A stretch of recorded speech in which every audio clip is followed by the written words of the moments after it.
Let us turn to Amazon, shall we? In an annual letter to shareholders out this morning, Amazon CEO Andy Jassy is saying that with recent cost-cutting moves, the company remains optimistic about its future. We're seeing the shares not moving much in pre-market. This is really more an issue of it's sort of being interesting what Jassy had to say in that letter versus it being sort of new information. It's more color about the business.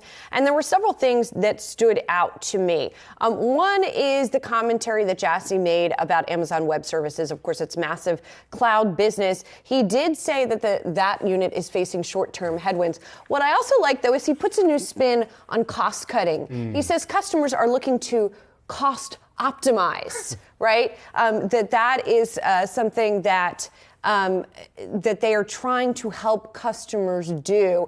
And in classic Amazon fashion, they're not necessarily focused on short term.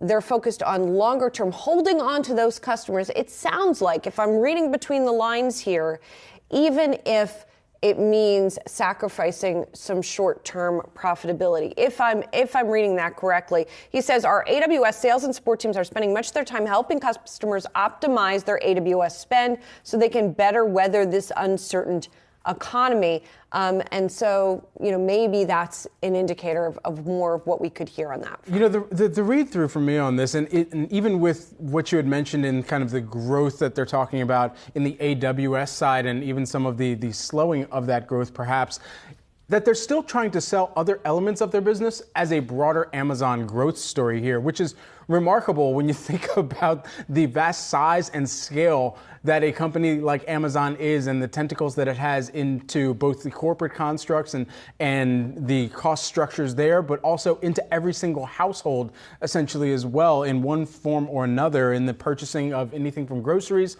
all the way into the e-commerce side. They said that they have a consumer business $434 billion worth in 2022. And the vast majority of total market share in global retail still residing in physical stores, roughly 80%, they say. So painting that as a growth story. They also paint machine learning and generative AI as a growth story as well, talking about large language models, the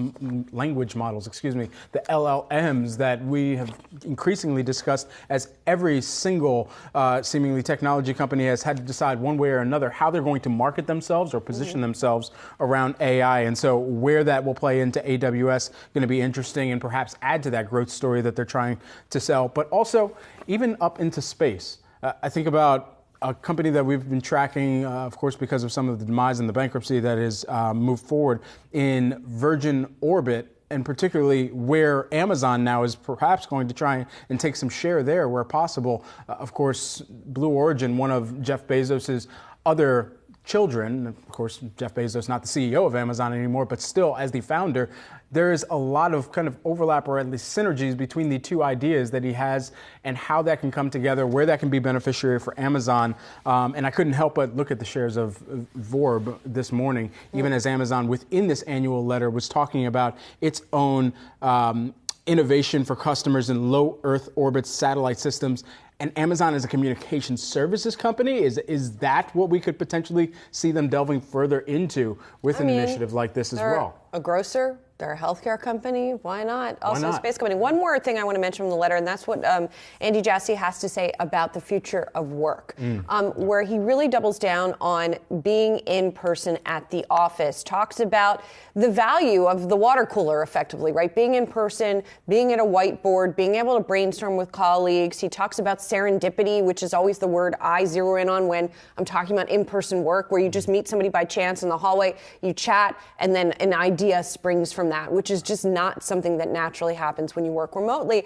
And it just emphasizes once again the real tumult that has occurred in lots of different white-collar workplaces, but particularly in tech, when you've had these employers say to their employees, you don't need to come in. The people have scattered to the winds, and now they're calling them back to the office. In some places, they've scattered to the winds, and then the job has been cut. Right. And then the person is now located in Kansas City, North Carolina, Montana, wherever, where there's not that tech industry, and they're wanted back in person. And so, you could say, oh, these poor people, but like it really has created a lot of disruptions in people's lives. So it is interesting that he becomes the latest CEO to really emphasize that value of in-person work. Right, especially as the broader tech industry had really been the sector to promote so much of the work from home or work anywhere or be virtual, because if we are tech first, then we need to be emblematic. We need to showcase exactly what the power of our collaboration tools and suites are. So yeah, you can be out there, be anywhere in fact, but, until May of this year. Until not. Yeah.